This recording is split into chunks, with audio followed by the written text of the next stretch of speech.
Sir, जिस तरीके से आप सहकारिता मंत्री हैं, अभी एक नई योजना पारित की गई, 2 लाख रुपए तक का किसानों को लोन दिया जा रहा है बिना गारंटी। सबसे पहले तो मैं हमारे यशस्वी मुख्यमंत्री जी को मैं धन्यवाद देना चाहूँगा इस अवसर पर कि उन्होंने इन 9 महीने के छोटे से टेन्योर में जिस प्रकार से राजस्थान के किसानों के लिए जो अनेक योजनाएं वो लाए हैं वो हम सबके सामने है।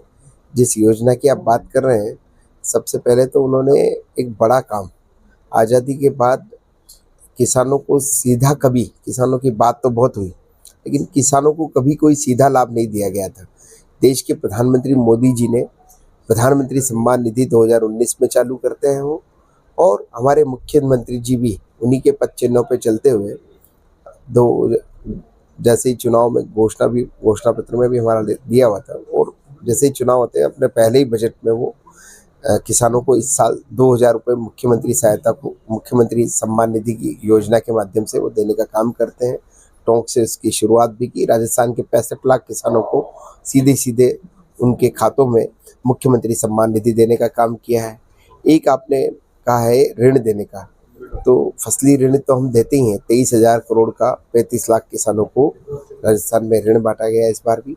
और जो एक उनकी आय कैसे बढ़े, खेती के साथ साथ वो अन्य साधनों से भी, पशुधन से भी अपनी आय कैसे बढ़ा सके, इसके लिए भी उन्होंने एक गोपाल क्रेडिट कार्ड योजना चालू की है। उस गोपाल क्रेडिट कार्ड योजना में 1 लाख रुपए तक का बिना ब्याज का ऋण देने का काम हमारी सरकार करेगी। और वो भी जिस तरह से फसली ऋण दिया जाता है, अगर आप समय पे उसको वापस लौटाते हैं तो उसको भी पुनः देने का काम हमारी सरकार करेगी। जिस तरीके से इस बार इंद्रदेव मेहरबान हुए हैं, फसलों को बहुत नुकसान हुआ, किसानों को बहुत नुकसान हुआ। निश्चित रूप से इंद्रदेव की और गिरिराज जी महाराज की तो कृपा ही है। जैसे विपक्ष के लोग कुछ कह रहे थे कि ये तो सरकार जो है भगवान भरोसे है, तो निश्चित रूप से हम भगवान में विश्वास करते हैं, और भगवान में जो विश्वास करते हैं तो निश्चित रूप से भगवान की भी कृपा रहती है, और इंद्रदेव की कृपा हुई है। निश्चित रूप से राजस्थान के किसानों के लिए एक अच्छी खबर है, और इसका जो है आने वाली जो ये फसल है उसमें निश्चित रूप से आपको उसका असर देखने को मिलेगा। जिन लोगों की फसलों का नुकसान हुआ, अभी तक प्रॉपर रूप से गिरदावरी नहीं हुई, क्योंकि पहले बारिश हुई, गिरदावरी हो गई, उसके बाद फिर बारिश हो गई थी। सबसे पहले तो मैं धन्यवाद देना चाहूँगा हमारे मुख्यमंत्री जी को।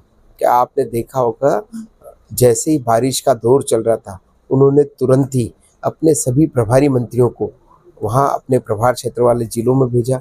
और आपने देखा होगा, चाहे से टूटी हुई सड़कों की बात हो, चाहे से किसानों की फसलें जो खराब हुई उसके लिए उन्होंने गिरदावरी करने के भी आदेश दिए, और जो भी नुकसान हुआ उस सब के लिए उन्होंने लगातार, सरकार प्रयासरत है। निश्चित रूप से जो भी किसानों को नुकसान हुआ है उसको भी मुआवजा देने का काम सरकार करेगी। जो क्षतिग्रस्त सड़कें हों, बिल्डिंग्स हों, उनको भी ठीक करने का काम राजस्थान की सरकार करेगी।